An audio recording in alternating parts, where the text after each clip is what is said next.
Hey everybody, good morning. Thank you for joining us in the study of Ecclesiastes. And Ecclesiastes actually means preacher. It's a book many think was written by Solomon. Actually, in chapter 1, we see the term, he says, I am the preacher, and I have more wisdom than everybody else. And some people believe it may be an autobiography, and some people believe that it was actually written maybe even several hundred years after his death, but written about him. But either way, this is a wonderful book of poetry.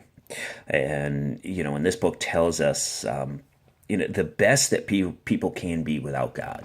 This is a very unique book in the way that its point of view comes from a human mind and not from God's point of view, which is really different from most of the rest of the Bible. So make sure that you do understand as you're reading this that this is coming from the mind of a man. This one here, it is a little different.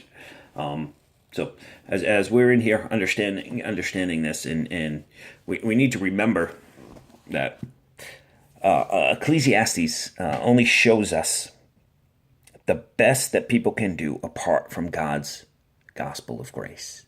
And that's what Ecclesiastes is. And as we go through, especially this next week, we're going to see people try things to answer the question of what is life about? Why are we here? What is life all about? So this chapter here, we see wisdom. We see a few different examples. He says in 1:17, he says, I applied myself to the understanding of wisdom. Yet even here he was forced to cry out that he had been chasing after the wind. For with much wisdom comes much sorrow. With the more knowledge, the more grief. That's verse 17 and 18. But we remember all the way in Psalms 110, it says that the fear of the Lord is the beginning of wisdom. So, why are we here? For wisdom? It just doesn't seem right. The writer here actually says it's like chasing the wind. It's like chasing the wind. He actually, in verse 9, says, and there is nothing new under the sun. So, I want to leave you with that. I do want to just mention one more quick thing. One of my great verses in evangelizing here that always comes to mind is verse 6.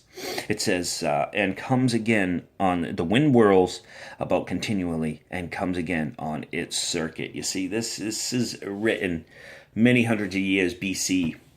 And here it is, proof that God invented the jet stream. Yet we didn't understand it until the 1920s when some Japanese meteorologists found it by putting balloons in the air. And then it wasn't actually termed jet stream until some German, about 1939, termed it a jet stream. But here is proof that the Bible is true. Hundreds of years BC telling us about the jet stream. Only we don't discover it till the 1920s. So, as you're evangelizing, use that. That's a good one to use to prove that science actually proves the Bible correctly. It doesn't prove it incorrect. God gave us science to prove that the Bible is true. And if there are things that just haven't been proved yet, it just means, well, they haven't been proved yet. Science hasn't found them. So, hey guys, I love you all. I'm looking forward to chapter 2 tomorrow.